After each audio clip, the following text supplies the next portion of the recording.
क्या आप सामर्थ्यहीन महसूस कर रहे हैं?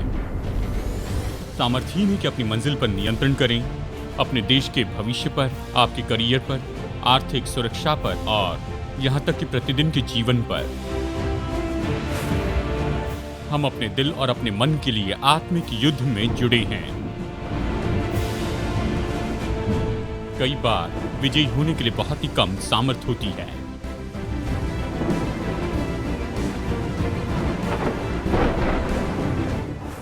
अगर मैं आपसे ये कहूं कि ऐसा कोई एक है जो आपको सामर्थ्य दे सकता है कि आप प्रबल हो भावनात्मक, शारीरिक और आत्मिक गड़बड़ी पर अपने जीवन में,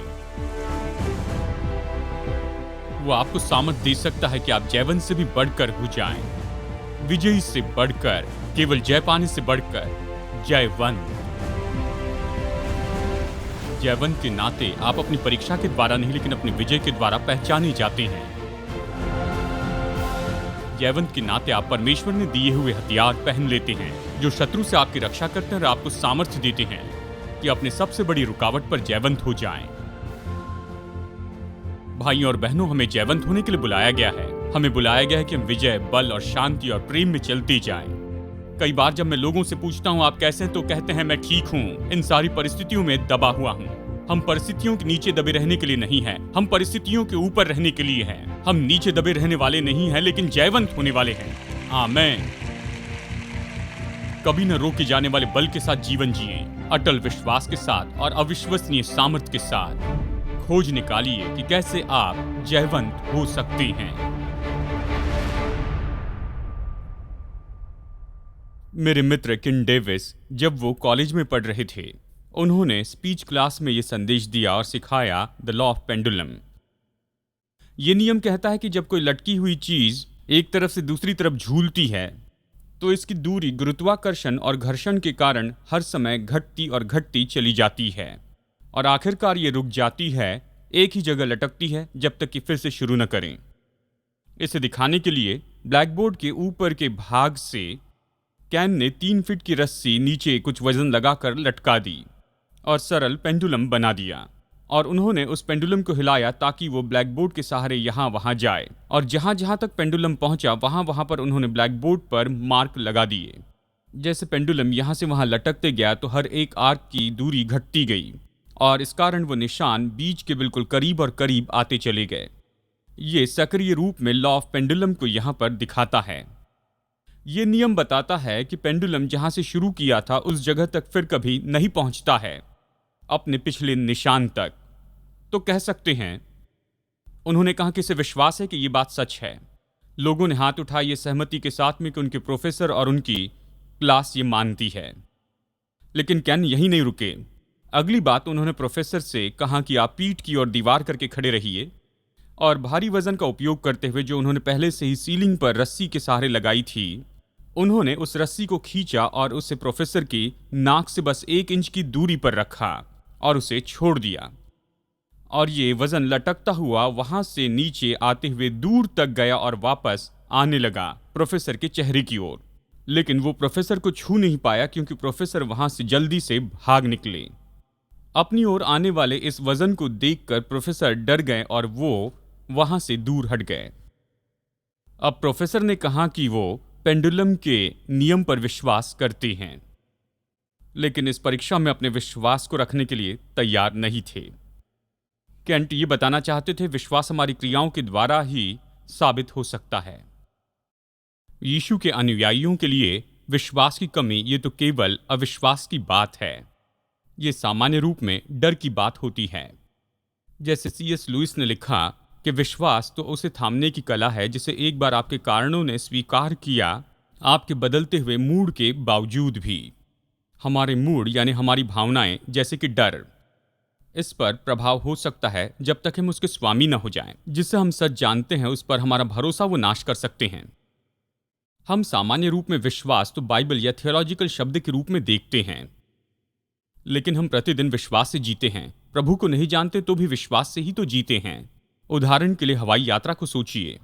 विश्वास के कारण ही तो आप उस मेटल ट्यूब में बैठते हैं और जमीन से ऊपर आसमान में 35,000 फीट की ऊंचाई पर होते हैं, 500 मील प्रति घंटे की रफ्तार से बढ़ते हैं।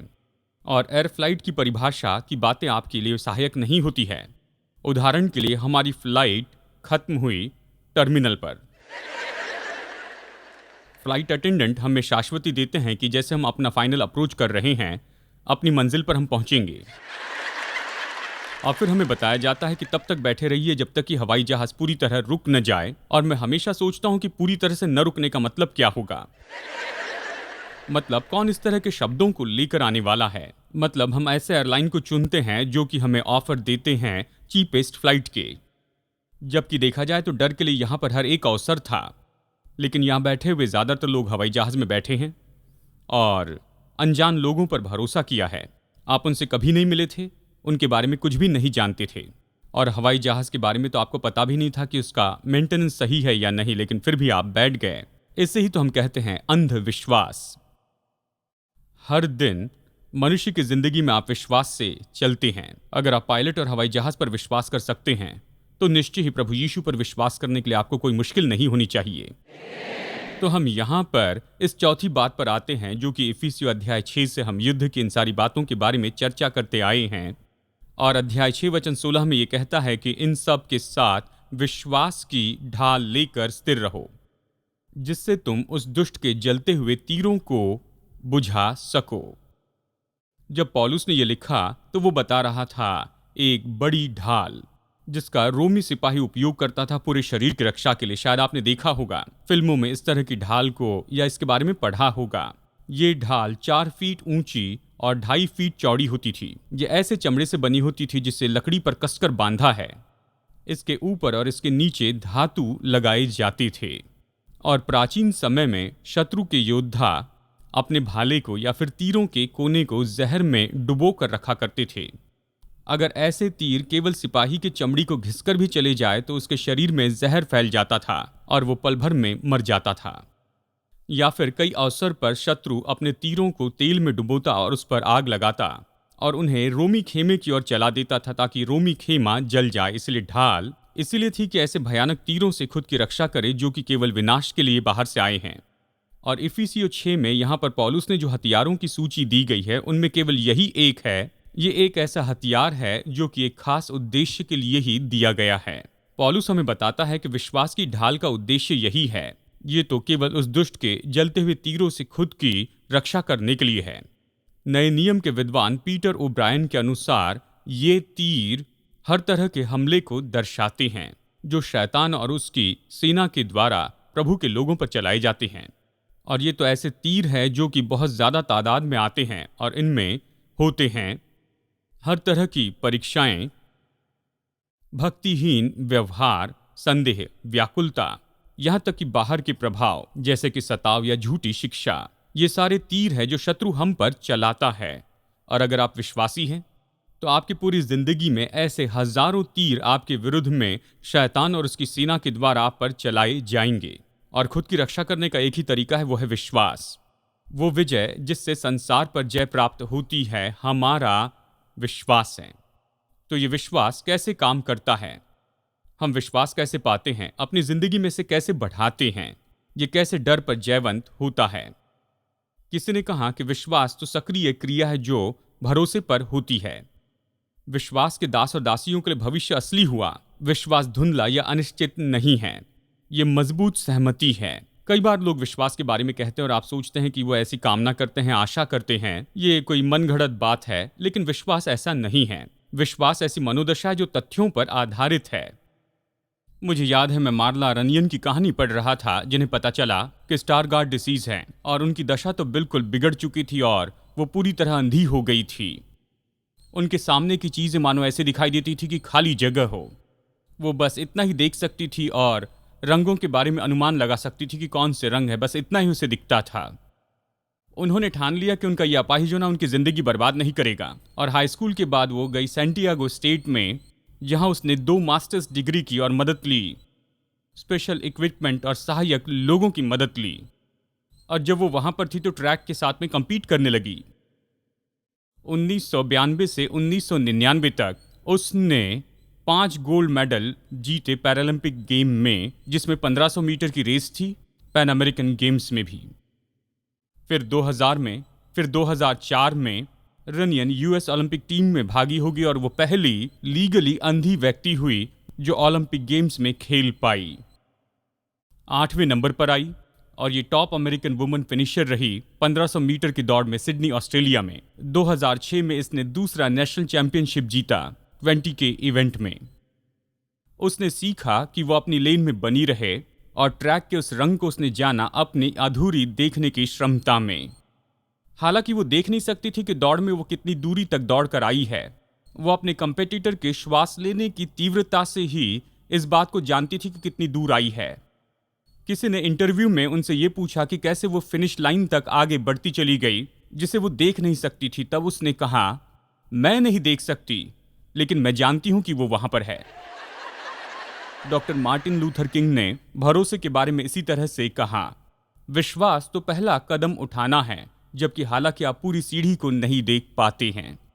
विश्वास से हम आगे बढ़ते जाते हैं, चाहे जब हम नहीं जानते हैं कि आगे क्या है। हम परमेश्वर के वचन से विश्वास लेते हैं और हम जानते हैं कि मंजिल तो बहुत स्पष्ट है। विश्वास कहता है प्रभु ने जो प्रतिज्ञा की है वो जरूर होगा, और ये इतना निश्चित है कि ऐसे दिखाई देता है कि ये हो ही गया है। जो बातें आशा है, विश्वास उसे वास्तविकता के रूप में मानता है। और यही इब्रानियों 11:1 का अर्थ है जब ये कहता है कि विश्वास आशा की वस्तुओं का निश्चय और अनदेखी वस्तुओं का प्रमाण है।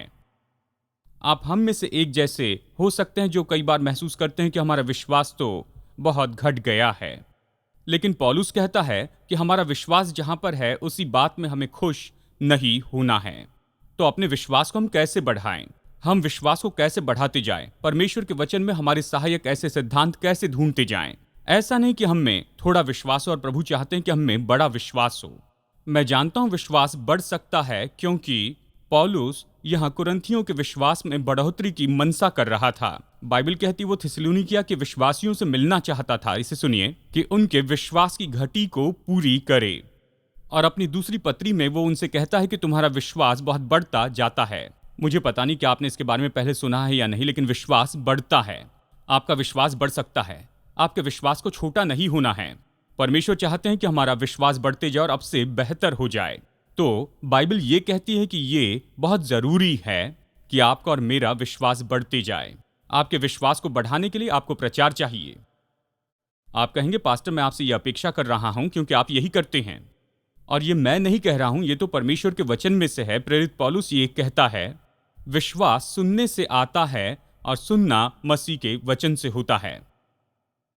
उसके कहने का मतलब ये नहीं कि हर एक व्यक्ति जो वचन सुनता है वो विश्वासी हो जाता है, लेकिन वो ये कहता है कि विश्वास तब तक अस्तित्व में नहीं आ सकता है जब तक कि उसे सुनकर हम विश्वास करने न लगे। पौलुस कहता है कि विश्वासी के जीवन में सबसे बड़ी जरूरत है वो तो परमेश्वर का वचन सुनना है। और यह आप लोगों के लिए बहुत ही महत्वपूर्ण कारण है कि आप रविवार के दिन चर्च में जाएं, खासकर ऐसे चर्च में जहां वचन प्रचार किया जाता है। बहुत से चर्च के लिए बात सही नहीं है, लेकिन आज भी बहुत से चर्च है जहां पर आप परमेश्वर का वचन सुनते हैं। अगर आप परमेश्वर के वचन के प्रचार को सुनने वाले नहीं होते हैं तो आप अपने विश्वास को बढ़ाने के लिए एक बहुत ही अद्भुत अवसर खो रहे हैं। बाइबल कहती है विश्वास सुनने से आता है और सुनना परमेश्वर के वचन से होता है। यानी जब आप वचन सुनते हैं, चाहे किसी ने प्रचार किया हो, और इस कारण वचन आप में आता है और आपको जरूरी तरीके से भरते जाता है। D.L. मूडी, जो शिकागो के मूडी बाइबल स्कूल के संस्थापक थे, उन्होंने कहा, एक समय अपनी जिंदगी में विश्वास के लिए उन्होंने प्रार्थना की और सोचा कि विश्वास बिजली के जैसे आकर उनसे टकराएगा, लेकिन उन्हें लगा कि विश्वास नहीं आ रहा है। उन्होंने कहा, एक दिन मैंने रोमियो अध्याय 10 में यह पढ़ा कि विश्वास सुनने से और परमेश्वर का वचन सुनने से आता है। तब से मैंने अपनी बाइबल खोली और पढ़ना शुरू किया, अध्ययन करना शुरू किया और विश्वास बढ़ने लगा। विश्वास प्रभु वचन से आता है। जब हम परमेश्वर का वचन सुनते हैं, जब परमेश्वर का वचन पढ़ते हैं और वचन को प्रत्युत्तर देते हैं, तो हमारा विश्वास बढ़ता है। जब परमेश्वर हमें कुछ करने के लिए कहते हैं और उस समय हम उसे करते हैं, तो विश्वास को बल देते हैं, प्रभु पर विश्वास करने की योग्यता को मजबूत करते हैं। हम जानते हैं कि प्रभु हमारे लिए हैं और हमें जो काम करना है उसमें मार्गदर्शन करते हैं। विश्वास सुनने से आता है और प्रभु वचन सुनने से आता है। मेरे साथ में कहिए, विश्वास सुनने से आता है और प्रभु वचन सुनने से आता है। तो विश्वास बढ़ाने के लिए प्रचार चाहिए। आप जो यहाँ पर पास्टर हैं, मैं आपके लिए कहना चाहूंगा, आपके लोगों को चर्च में आकर प्रचार सुनना है ताकि वो अपने विश्वास में बढ़ते जाएं। नंबर 2, ये तो उत्साहित करने वाला है। विश्वास बढ़ाने के लिए समस्या जरूरी है। मैं सोचता हूं हम इसके लिए सही व्यक्ति हैं क्योंकि हम सब लोग समस्या में हैं, ठीक है? हम में से कोई समस्या नहीं चाहता। मतलब सुबह उठकर हम ये नहीं कहते कि प्रभु परमेश्वर आप मुझे कुछ समस्या दीजिए, क्योंकि मैं जानता हूं प्रभु इस काम में जुड़े हुए हैं। हम चाहते हैं कि जिंदगी आराम से जाए, कोई भी समस्या न हो। हम चाहते हैं कि हमारे संबंध खुशी में हो, काम पूरा होते जाए, अच्छी तंदुरुस्ती हो, बच्चे आज्ञा माने। और समस्या इन सारी बातों के बीच में आती है ना? समस्या तूफान के जैसे आती है, हमारी जिंदगी में मुश्किलें लेकर आती हैं। मुझे समस्या पसंद नहीं। मैं यही सोचता कि काश मेरी जिंदगी में एक भी समस्या नहीं आती। लेकिन समस्या परमेश्वर का तरीका है जिससे वो अपनी ओर हमें लेकर आते हैं। समस्या हमें प्रभु के पास में लाती और प्रभु पर आधारित रहना सिखाती है। वो परमेश्वर की अदृश्य वास्तविकता में हमारे भरोसे को बढ़ाती है, हमारे जीवन में प्रभु के जुड़ने को बताती है। टिम केलर ने कहा, विश्वासी अपने मन में बहुत सी बाइबल की सच्चाई को जानते हैं, लेकिन ये सच्चाई वहां उनके दिल में उतरने के लिए कभी कभी निराशाएं आती हैं, असफलता और नुकसान होता है। जैसे एक ने कहा कि एक व्यक्ति अपना करियर और अपने परिवार को एक साथ खोने पर आ गया था। मैं हमेशा यह सिद्धांत जानता हूं कि मुझे पार होने के लिए यीशु की जरूरत है, लेकिन जब तक कि आपके पास केवल यीशु ना हो, आप ये नहीं जानते कि केवल आपको यीशु की जरूरत है।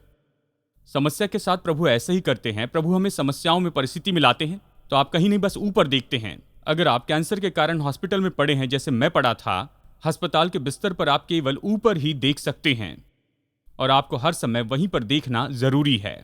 हमारी मनोदशा तो बस यही होती है कि हम खुद पर भरोसा रखें और अपनी ही समझ का सहारा लें। क्या आप सहमत हैं? जब हम अपनी योग्यता से बड़ी समस्याओं के साथ में निपटने लगते हैं, तभी तो हम ये सीखते हैं कि हमारे खुद के स्रोत पर्याप्त नहीं हैं, और अगर हम सच में यीशु पर आधारित रहना चाहते हैं तो हमें खुद पर आधारित रहना छोड़ देना होगा। प्रभु समस्या का उपयोग करते हैं कि आपके विश्वास और मेरे विश्वास को गहरा करें।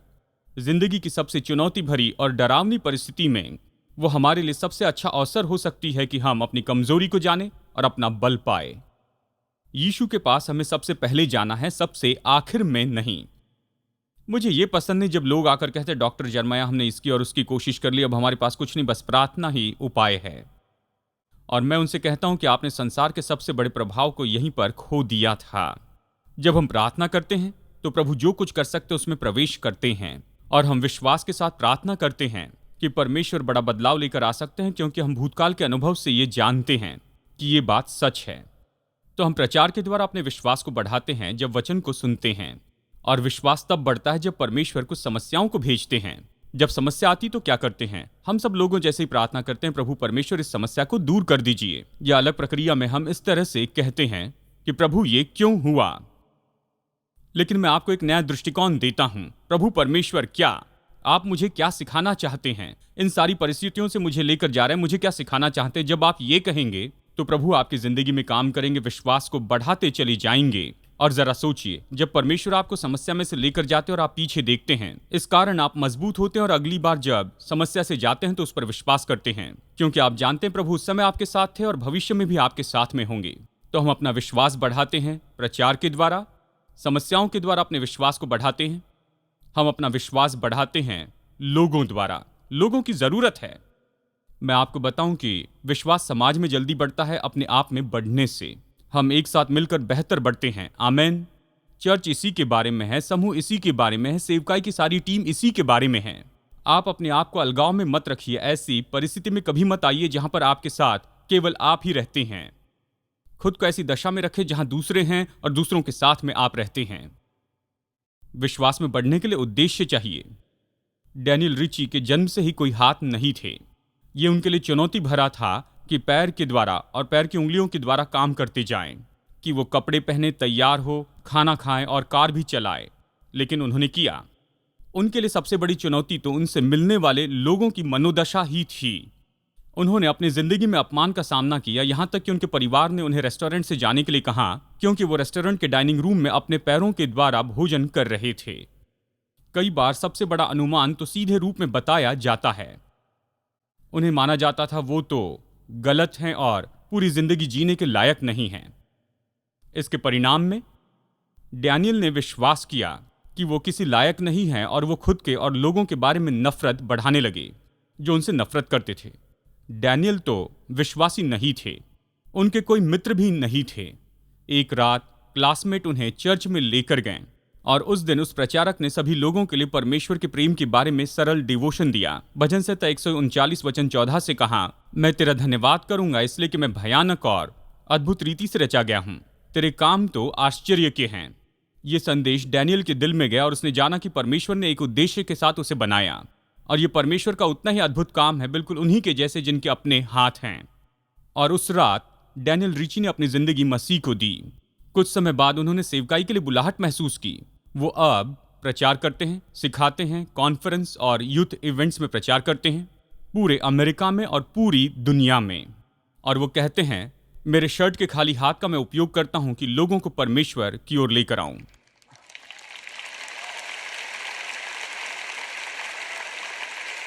मुझे ये कहानियां पसंद है क्योंकि ये केवल सच्चाई नहीं बताते, लेकिन ये हमें सच्चाई दिखाते हैं।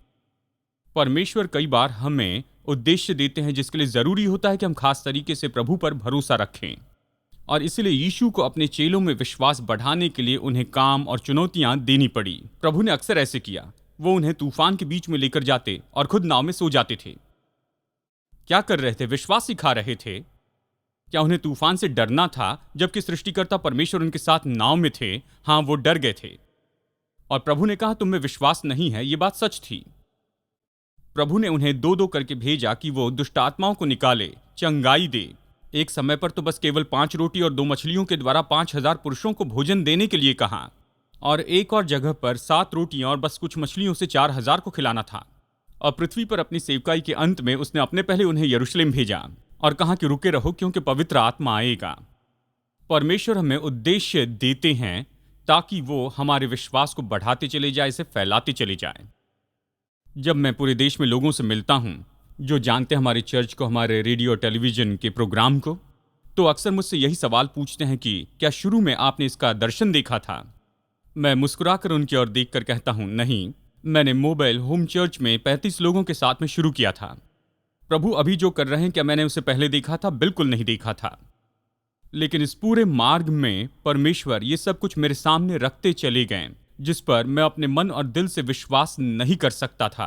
लेकिन मैं जानता था प्रभु चाहते हैं कि मैं इसे करूं, चाहे वो ये बिल्डिंग बनाने की बात हो या फिर टेलीविजन स्टेशन पर आना हो और ये सब कुछ करना हो। और हर समय जब भी मैंने अपना कदम बढ़ाया, सर्वशक्तिमान प्रभु ने मुझे दिखाया, वो मुझे यही तो सिखा रहे थे।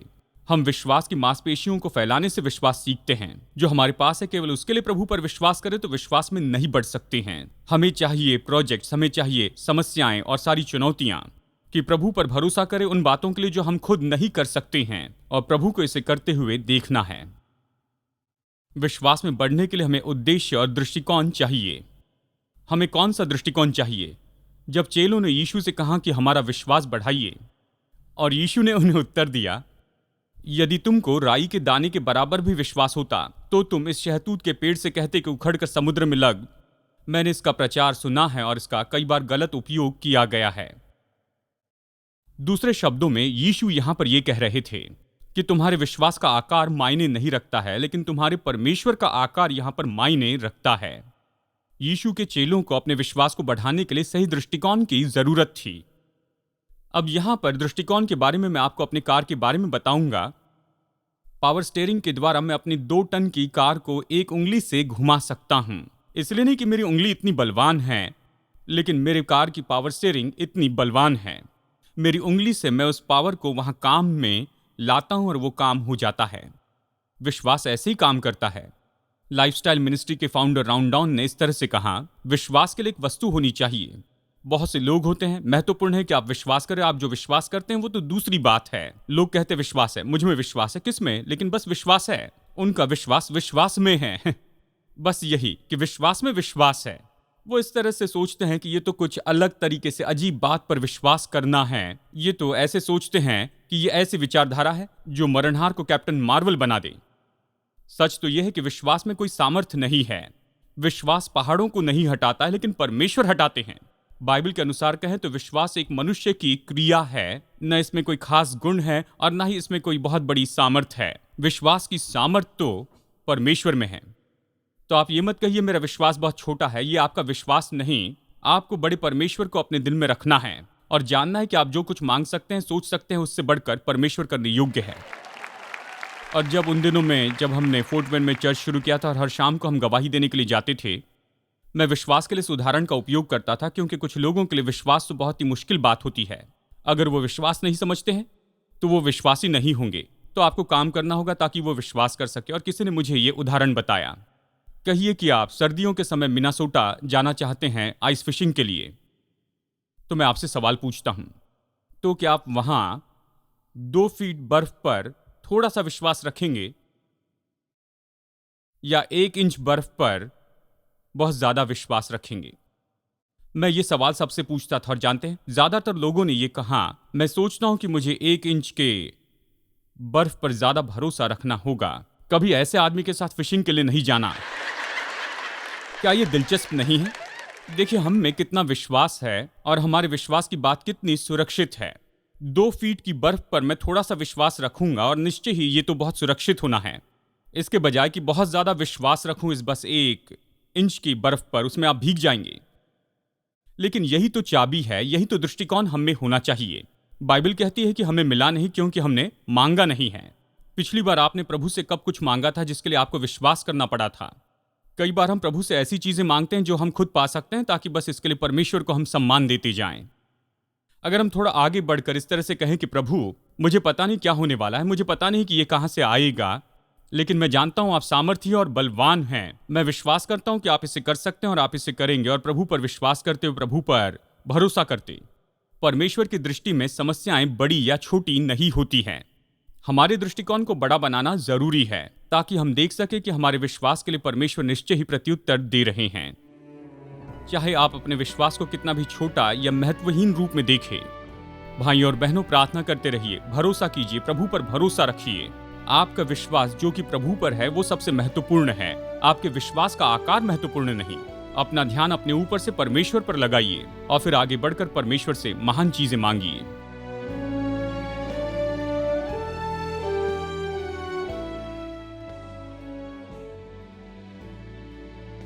याद रखिए, आपको जयवंत होने के लिए बुलाया गया है। आपको बुलाया गया कि आप विजय में और बल में और शांति और प्रेम में चलते जाएं।